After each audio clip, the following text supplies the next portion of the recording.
आप सबका स्वागत है एस्कॉर्ट्स के ट्रेनिंग और डेवलपमेंट ऑनलाइन चैनल में। और ये है क्रॉप प्रोडक्शन टेक्नोलॉजी सीरीज। हमारे साथ हैं मिस्टर आर माधवन। ये एक खेती विशेषज्ञ हैं आपकी तरह, और साथ ही इनके पास 30 साल का अनुभव है खुद की खेती में सफलतापूर्वक।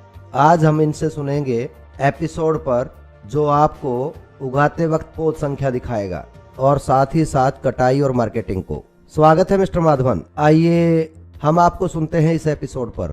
धन्यवाद। मेरे ख्याल से हमने बहुत सारे एपिसोड्स किए हैं और हम खेती और मैनेजमेंट के क्षेत्र पर बहुत ही कम बता पाए हैं। आप कुछ एक को जानते थे, फिर भी मैं अपना अनुभव बता रहा था। और दूसरी चीजें, अगर मैंने कुछ दोहराया हो तो उसे आपको नजरअंदाज करके वो सुनना चाहिए जो आपको चाहिए। अब मुझे लगा पौध संख्या पर कृपया याद रखें कि अब तक आप बहुत सारे एपिसोड्स को देख चुके हैं, अलग अलग तकनीक और अलग अलग तरीकों इत्यादि पर। सब में पौध संख्या पर एकड़ में बहुत अहम भूमिका निभाती है। उदाहरण के तौर पर मैं मकई का उदाहरण लेता हूँ। कितने बीज उगा सकता हूँ वो बराबर होगा कि या मैं 1 एकड़ में कितने पौधे उगा सकता हूँ। हमने थोड़ी बहुत बात भूमि तैयारी पर की थी कि इसे किन किन तरीकों से कर सकते हैं। ट्रैक्टर के लिए बहुत सारे ऐसे काम जो हमारे खुद करने के लिए काफी कठिन होते हैं, उनके लिए ट्रैक्टर की मदद लेनी होती है। वो केवल मजदूर क्षमता को बढ़ाने के लिए ही नहीं, बल्कि निश्चित राशि को बढ़ाने के लिए भी, जो कि जरूरी है हमारे कल्चरल ऑपरेशन, सिंचाई, पेस्ट मैनेजमेंट, जो भी अभी तक बोला गया है। इसके लिए हमें सही तरीका चाहिए जो व्यवस्थित हो। फिर हम पौधा लगाएं, उसी के अंदर हमें बेहतरीन पौध संख्या लगानी होगी। अब खेत में एक पौधा पाने के लिए सबसे पहले आपको चाहिए उपजाऊ धरती।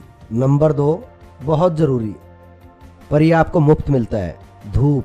अब हमें इस धूप को पकड़ना होगा कुशलता के साथ, इसीलिए आपकी पौध संख्या व्यवस्थित होगी। आप अंतर नहीं रख सकते और बहुत ज्यादा पौधे भी नहीं लगा सकते, तो बेहतर पौध संख्या रखनी होगी। बेहतर पौध संख्या कैसे पता करें? मैंने बताया था 2 क्षेत्र बताए थे।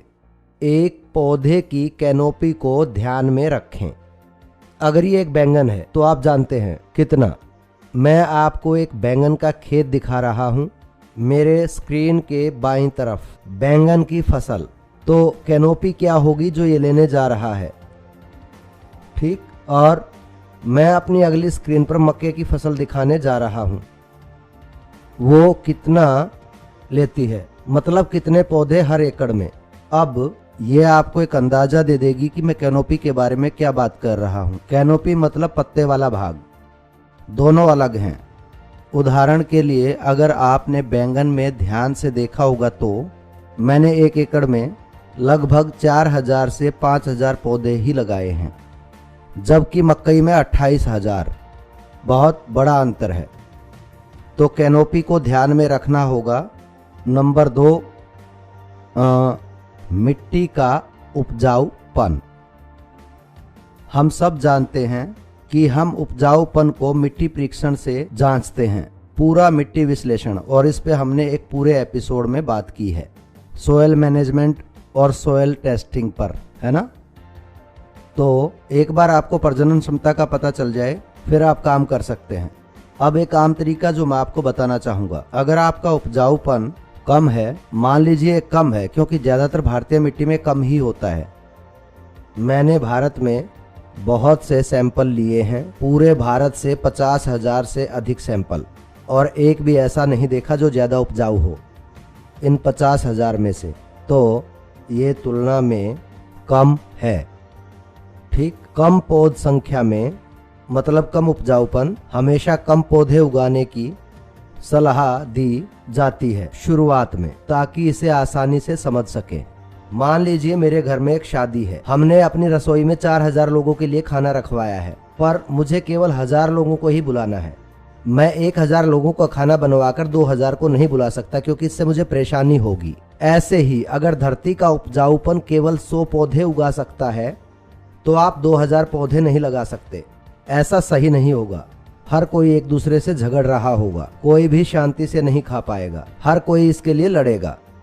तो पौधे, इन आसान तरीकों को आपको ध्यान में रखना है। उपजाऊपन आपके पौधों की कैनोपी के हिसाब से, और ये उसको स्थापित करेगा। और यही कारण है कि भूमि की तैयारी, देखिए मैं इसे दोबारा भूमि की तैयारी से जोड़ूंगा। हम क्यों कहते हैं 30, 60? हम एक पुराने ग्रामोफोन की तरह इसे बजाते ही रहते हैं, 30, 60, 30, 60। आप जानते हैं क्यों? ताकि हम आपकी मानवीय क्षमता को ज्यादा से ज्यादा बढ़ा सकें। कैसे? मशीन प्रयोग करके। पर मशीनों का अंधाधुंध प्रयोग भी आपकी मदद नहीं करेगा। मशीनों का अच्छे से प्रयोग कैसे करें कि आपकी ताकत कम लगे, ये आप पर निर्भर करता है कि आप उसको कैसे प्रयोग करें। आपके पास अच्छे ट्रैक्टर और औजार हो सकते हैं, पर आपको प्रयोग करना आना चाहिए, नहीं तो ये ना होने के बराबर ही हैं। आपके पास ट्रैक्टर और औजार हैं तो आपको उनका प्रयोग भी आना चाहिए अपनी ताकत को बढ़ाने के लिए और उत्पादकता को बढ़ाने के लिए। मतलब कि इसको ध्यान में रखें, उपजाऊपन, पौध संख्या और पौधे की कैनोपी। तो इन तीनों के इर्द गिर्द काम करना होगा फसल की बेहतरी के लिए। जैसा कि मैंने आपको उदाहरण दिया था और फोटो दिखाई थी मक्के और बैंगन की, दोनों फोटो दिखा चुका हूं। तो एक में बहुत कम पौध संख्या है क्योंकि बैंगन बहुत ज्यादा जगह ले सकता है, जबकि मकई एक खड़ी फसल है। इसका मतलब है आप एक क्षेत्र में ज्यादा पौधे उगा सकते हैं। अब आप जानते हैं और इसमें से चुन सकते हैं गेहूं, बाजरा, ज्वार इत्यादि कुछ भी, कोई भी दाल जो खड़ी उगाई जाती है और कौन सी ज्यादा क्षेत्र लेती है जमीन के साथ साथ। जैसे टमाटर, बैंगन, ये धरती पर फैलकर उगते हैं। मतलब आप पर एकड़ के हिसाब से पौध संख्या कम कर सकते हैं, तो हर पौधा आपको ज्यादा उत्पादकता देगा। ठीक, तो ये पौधे लगाने के बारे में था, वो भी पौधों को अच्छे तरीके से लगाने के बारे में। अगला जो मैं बताना चाहूंगा वो है मार्केटिंग। जो भी आप उगाने वाले हैं या उगाया है, आप इसको ऐसे ही नहीं बेच सकते हैं। फिर क्यों ज्यादातर किसान अपनी फसल की संकट बिक्री कर देते हैं? ऐसा क्यों है? क्योंकि हम मार्केटिंग का विश्लेषण नहीं करते, हम उसकी सप्लाई और डिमांड की तरफ देखते ही नहीं हैं। खेती में इसकी भी आप ऐसे ही कुछ भी उगाकर उसे मंडी में नहीं बेच सकते। व्यापारी आपके साथ धोखा करेंगे या आपकी फसलों का भाव कम कर देंगे। मजबूरी में आपको उसे कम पैसों में बेचना ही पड़ेगा। तो आपको मार्केटिंग का भी थोड़ा बहुत अध्ययन करना पड़ेगा। इसके अलावा दुर्भाग्य से ये बहुत ही दुर्भाग्यपूर्ण और उदासीन, मैंने देखा है कि बहुत से, मेरे खुद के खेत में भी ये होता था। जब हम कटाई करते थे तब हम ग्रेडिंग नहीं करते थे, जैसे ग्रेडिंग होनी चाहिए उस तरह की नहीं होती थी। मान लीजिए मैं बैंगन लेता हूँ, शुरुआत में मेरे किसान, मेरी मदद करने वाले किसान जो खेत में मेरी मदद करते हैं, शुरुआत में 20-30 साल पहले वो क्या करते थे, वो गंदे वाले नीचे रखता था और उन्हें आधी बोरी में भर देता था और आधी बोरी में अच्छे अच्छे भर देता था। तो जब आप बोरी खोलते हैं तो आपको अच्छा दिखता है, पर जब व्यापारी इसे खोलेगा वो देखेगा इसमें से आधे तो खराब हैं। हमें ऐसा नहीं करना चाहिए। मैंने बताया, मतलब मैंने उस तरीके को बदल दिया। मैंने कई जगह देखा है कि ऐसे ही होता है, मिला देते हैं, ये अच्छा तरीका नहीं। तो जब भी आप अपने खेत में से उत्पाद को अच्छे से कटाई करके पूरा उगने के बाद, आप ये सब जानते हैं, उसको उसके स्थान पर लाने से पहले उसे अलग कर लें। जितना ज्यादा आप अलग करेंगे उतना अच्छा पारिश्रमिक आपको मिलेगा। आप जितना अनुशासित होंगे अपने अलगाव में, आपकी कीमत बढ़ती है। हमारे ऐसा करने के बाद शायद 2 दशक गुजर गए हैं, वो बाजार में मेरे उत्पाद का इंतजार करते हैं इससे पहले कि कीमत तय हो। देखिए, ये अनुशासन आपको लेके आना होगा। बहुत से उद्योग ऐसा करते हैं, पर हम खेती में ऐसा नहीं करते। ये बहुत ही दुर्भाग्यपूर्ण है। हमें ऐसा खेती में भी करना चाहिए जो आपको बहुत अच्छी कीमत दिलवाएगा। और आपका नाम, अगर इसे आप खेत के नाम से भेजेंगे तो वो देखेंगे, अरे ये तो उस खेत के नाम से आया है, तो वो इंतजार करेंगे। हम उनके दाम का इंतजार करेंगे, हम पहले उनसे खरीदेंगे, फिर बाकियों का खरीदने के लिए देखेंगे। इस तरह का अनुशासन आपको लाना होगा। अब मैं भी बैंगन उगाता था और मेरे पड़ोसी मेरे गांव में से हर रोज लगभग 14 से 18 टन बैंगन ले जाया जाता है अलग अलग किसानों से, मेरे समेत। अब व्यापारी ट्रक भेज रहे हैं और सभी खेतों से उठाते हैं इसे मंडी ले जाकर बेच दिया जाता है। अब क्या होता है, मेरा बैंगन 10 रुपए किलो लिया जाता है और पड़ोसियों का किलो पर केवल 3 रुपए। ऐसा क्यों है? देखिए, यहीं पर मार्केटिंग का पता चलता है। हर किसी को क्वालिटी चाहिए। अगर अच्छी क्वालिटी होगी तो आपको अच्छा पैसा मिलेगा और मार्केट की कोई चिंता नहीं रहेगी। और यदि क्वालिटी नहीं है तो उनके आगे पीछे दौड़ना होगा और वो सब करना पड़ेगा जो ज्यादातर किसान करते हैं, जो बहुत बहुत दुखद है। हमें क्वालिटी पर ध्यान देना चाहिए ताकि हम अच्छे दाम की मांग कर सकें। एक जैसे बैंगन के लिए मुझे 10 और पड़ोसी को 3 मिलते हैं, केवल क्वालिटी की वजह से। मैं उन्हें अच्छे से अलग करता हूँ, सभी खराब को हटा देता हूँ। वो आपको एक संकेत देंगे। मैं इन्हें ज्यादातर माप लेता हूँ कि 100 किलो में से कीड़ा लगा हुआ उत्पाद कितना था। मैं रिकॉर्ड रखता हूँ और उसे मैं कभी भी नहीं बढ़ने देता 3-4% से ज्यादा, पर उन्हें अलग कर लेता हूँ। खराब वाले अलग कर दिए जाते हैं और अच्छे वाले अच्छी दुकान पर अच्छी दाम पर बेच दिए जाते हैं। मान लीजिए कोई ज्यादा पक गया, कुछ मतलब हद से ज्यादा ही पक गया हो, मैं उन्हें हटा देता हूँ। ये सब चीजें करता हूँ और इन्हें अनुशासन कहते हैं मार्केटिंग में। उसी वक्त बोरी का अच्छे से वजन कर लेना चाहिए। कुछ किसान कहते हैं कि हमारे पास कांटा नहीं है तोलने के लिए, और कुछ किसान कहते हैं कि हमारा कांटा खराब है, अच्छे से नहीं मापता। तो आप कहते हैं 40 किलो और व्यापारी मपवाएगा तो केवल 36 किलो निकलेगा। ऐसे में उसका आप पर विश्वास कम हो जाएगा। अब स्पष्ट है, अगर मैं कहूंगा 40 तो मैं बोरी के ऊपर लिखूंगा 40 किलो। अब ये 40 कितना होगा? 40 किलो 100 ग्राम निरंतर। इतने सालों में उसकी आदत हो जाती है। कई बार तो उसको मापता भी नहीं है, ये उसका मेरे ऊपर विश्वास है। ओह अच्छा, वहां से आया है, कोई नहीं, इसे ले लो, अरे बस ठीक है, वो 40 ही मिलेगा। इससे आप उसका काम आसान कर रहे हैं जिसके वो पैसे देगा। आप उसको कोई फ्री सर्विस नहीं दे रहे। अगर आप व्यापारी का काम आसान करेंगे वहीं से आपको पैसा मिलेगा। इसीलिए मुझे 10 रुपए मिलते हैं और आपको 3 रुपए। अंतर देखिए, मैं उसका काम आसान बनाता हूँ, खुद को मार कर नहीं। वो मेरे काम का हिस्सा है, क्योंकि मैं बैंगन उगाता हूँ, मतलब कि मैं उत्पादक हूँ। बिल्कुल एक ट्रैक्टर की तरह। जैसे आपको ट्रैक्टर खरीदना है, वो एकदम बिल्कुल साफ सुथरा मस्त होना चाहिए। जैसे ही आप चाबी लगाएं वो शुरू हो जाए, आपको एकदम परफेक्ट चाहिए। ऐसे ही बैंगन, इसे ग्राहक को संतुष्ट करना चाहिए।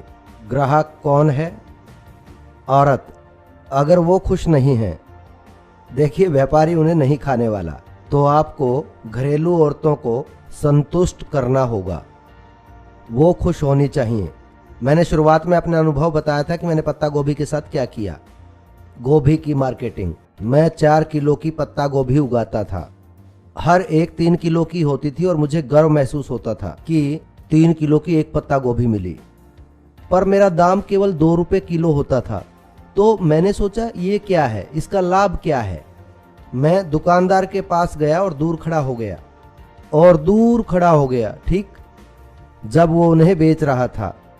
शाम के वक्त उस बाजार में बहुत भीड़ होती है, जहां पर घर की सारी औरतें बाजार आ जाती हैं, 100 के करीब औरतें। तो मैं खड़ा हुआ दुकान से 15-20 फीट दूर, देखा कि क्या हो रहा है। और उन्होंने 3 किलो वाली पत्ता गोभी उठाई और एक अजीब सी शक्ल बनाई है और उन्होंने एकदम से नीचे रख दिया। उनको चाहिए थी कुछ छोटी, आधा किलो, 600 ग्राम, 700 ग्राम। ये मैंने वहां खड़ा होकर मार्केटिंग तकनीक के बारे में सीखा।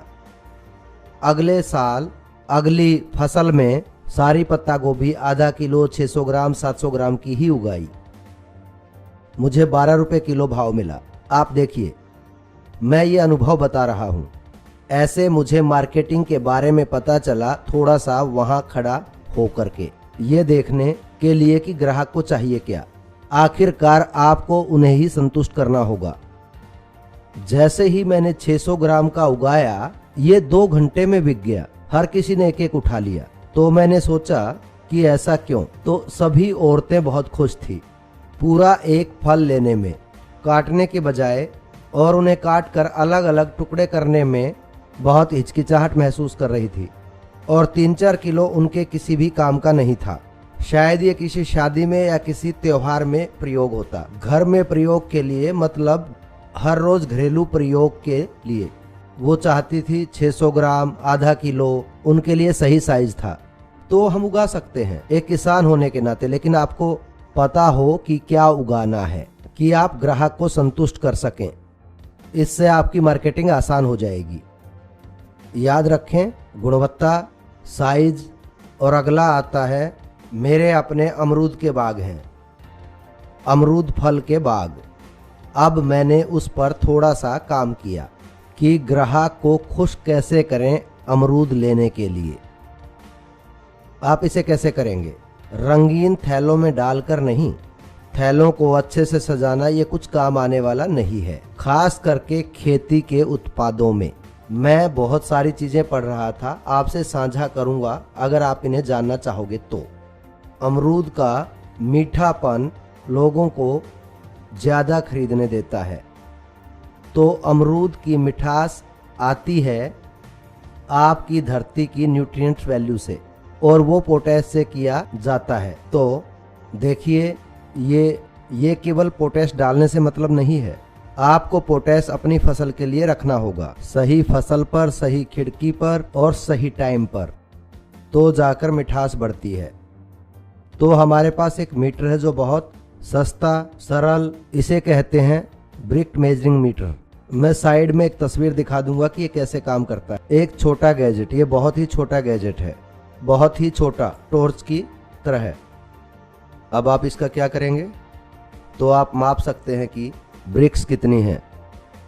ब्रिक्स है मिठास, यानी कि आपके उत्पाद की मिठास कितनी है, वो मैंने मापा और उसे एक जैसे लेवल पर रखा।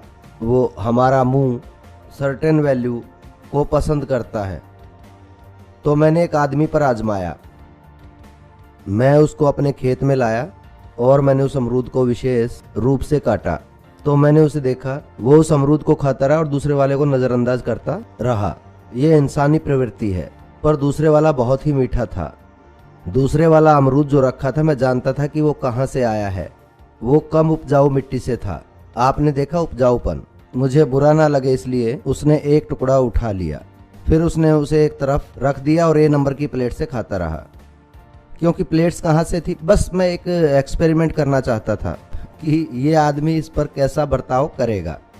तो मैंने देखा कि 10.5, 10.11, वो आदमी पागल ही हो गया। वो एक बारी में 4 अमरूद खा पा रहा था। तो यहाँ से मैंने अपनी मार्केट बढ़ाई। अब मैं शुरू करूंगा 10.5 से 11 के बीच उगाना अपने ब्रिक्स कंटेंट को। वो पागलों जैसा हो गया। फिर क्या होता है, दुकानदार सीधा यहाँ आया मेरे खेत में। उसने कहा, मैं आपके सारे अमरूद खरीद लूंगा जितने भी आप उगाएंगे। मैंने कहा हाँ, पर अब मेरा भाव 10 रुपए नहीं है, 20 रुपए है। देखिए, आसान मार्केटिंग। और उसने कहा नहीं नहीं कोई दिक्कत नहीं। उसने कहा मैं एडवांस दूं। मैंने कहा नहीं, जब आप इसे खेत से ले जाएं तब पैसे दे देना, पर मेरा ये दाम है। देखिए, अब किसानों को थोड़ा सा समझदार भी होना होगा मार्केटिंग में, और उसके लिए आपको मौजूदा तकनीक का प्रयोग करना होगा।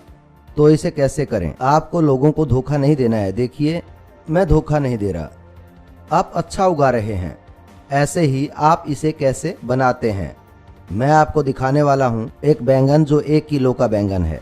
रायपुर क्षेत्र में, मैंने रांची में काम किया। रांची के कुछ किसानों के साथ मैंने काम किया। वहां की लोकल नस्ल थी, लगभग 1 किलो का था ये बड़ा बैंगन, हरा बड़ा बैंगन। मैं बीज ले आया। मैंने सोचा मैं इसे कैसे करूं। जैसे ही लोगों ने बैंगन को देखा, उन्होंने नहीं खरीदा। हाँ, नहीं, हमें इतना बड़ा नहीं चाहिए। तो मैं अपने उस 1 किलो वजन वाले बैंगन को पड़ोस की पिज़्ज़ा की दुकान पर ले गया। आप सब पिज़्ज़ा जानते होंगे। उस दुकान पर ले गया। मैंने उससे पूछा क्या आप बदल सकते हैं? वो उसमें मैदा मिला रहा था। मैंने कहा क्या आप मैदे की जगह इस बैंगन को डाल सकते हो आटे में? कृपया करके थोड़ा बहुत बैंगन। एकदम से बोला नहीं नहीं नहीं। मैंने कहा मैं तुम्हें पैसे दूंगा। मैंने कहा इसके लिए मैं आपको पैसे दूंगा और आपसे इसे खरीद भी लूंगा जो भाव में आप देंगे। तो बोला ठीक, क्योंकि ना उसको कोई नुकसान हो रहा है ना कोई फायदा। तो मैंने 2 बैंगन में से 7 इंच के 8 टुकड़े बनाए।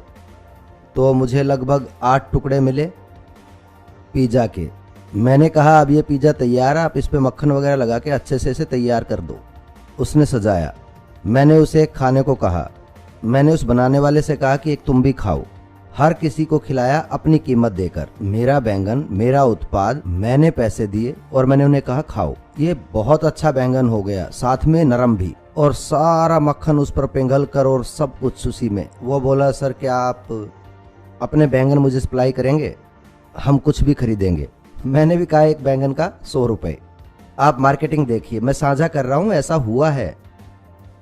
तो अब मैं क्या करूंगा, इसकी बजाय मैंने क्या किया, मैंने ये टुकड़ा भेजा और 7 इंच डायमीटर के 4 इंच चौड़ाई के टुकड़े मुझे मिले। दूसरे उनका कोई आकार नहीं था।